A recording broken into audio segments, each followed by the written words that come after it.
mở xuống khá xong YouTube bóng luônผมสมหัวตอนน้องของโกยกันวันนี้คาเดนาสอนนี้ไลฟ์ส่งซื้อของในแอป Lazada และโอนเงินผ่านธนาคารกสิกรในกันนะครับวันนั้นสุดท้ายค่ะแถมนี้แอปที่ไหนครับแอป Lazada ขนาดแล้วก็มีแอปเก็บภาษีกสิกรกันเนาะครับโมเดลก็ว่าเป็นช่วงโควิด-19ในเมืองไทยกันเนาะว่าสังคมแล้วก็เขาก็เลี่ยงการสัมผัสเงินกับคนต่างเนาะเขาก็จะได้โอนเอาก็ได้ลดการติดเชื้อติดสังกันเนาะครับพวกของมาก็เขาก็ใส่เงินใส่สังกันเนาะครับแต่มีอะไรก็หมดวางมันกันเนาะหมดก็ยันให้ผ่านครับเกินเป็นหมอก็อะไรเป็นตั้งอีอัดกันเนาะครับสงครามซ้ำที่ต้นเหมือนครับ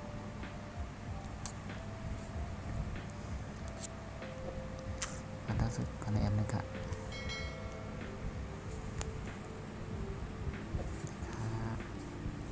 เข้ามาในนี้ขาเต็มกระหาของครับ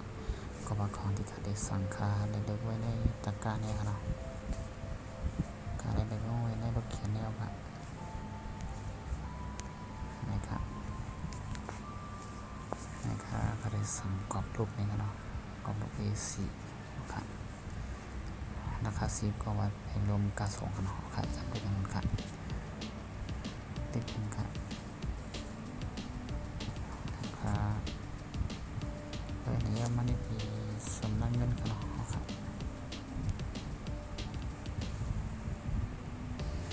สำนักเงินมาเลยกันนะครับมาเลยที่ว่าเลยนะครับเลยวิธีการสำนักเงินกันเนาะครับแถวนี้ก็เด็กก็ได้ครับการที่กันก็ได้ครับ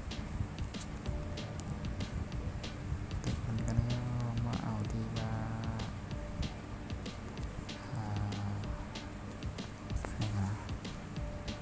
ในการหางธนาคารหางเงินในกันเนาะ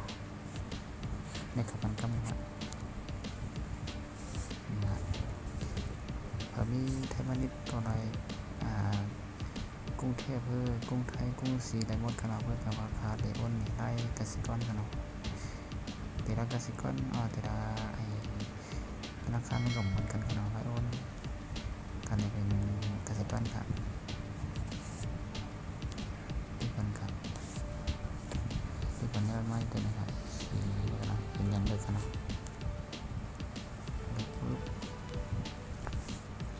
ที่ว่าสั่งซื้อครับ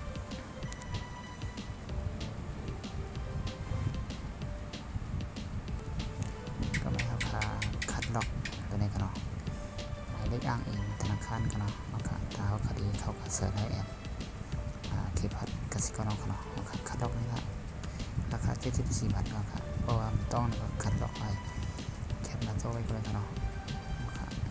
คัดล็อกนะครับ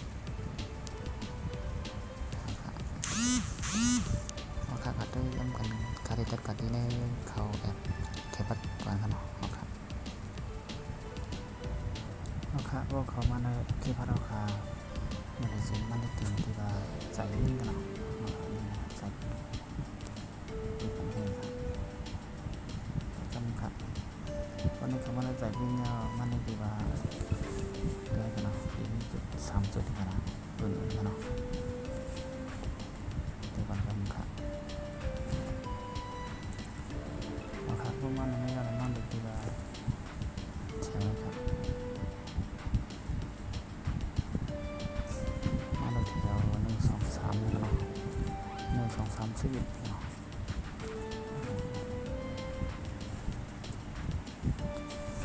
รหัสลูกค้าในเขาค่ะใส่หมายเลขอ้างอิงธนาคารเขาเดี๋ยวคัดออกมาปีในแอปก็ได้มาเป็นกันเนาะปีคัดออกมาเป็นมันได้ผลกำแล้วก็เดี๋ยวก็วางเหมือนกันเนาะ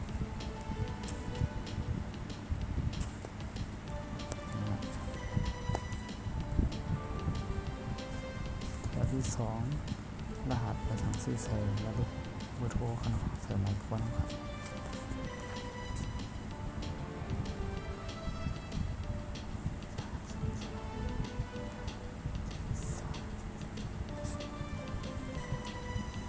ในเสือจำนวนเขา74 บาทเหมือนกันเนาะ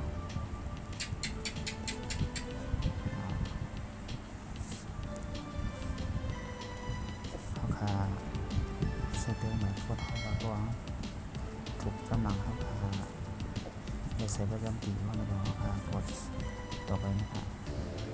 ไปเล่นไมโครกันนะก็คือประเด็นการโทรอะไรกันเนาะครับระดับต้นมาส่งของกันเนาะ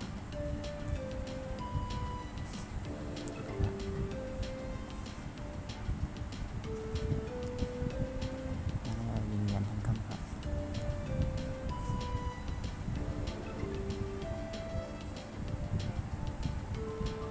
เขาค่ะ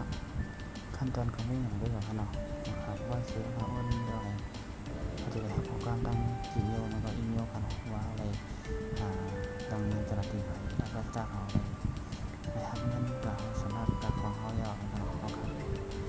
เขาก็ได้จีเมลครับ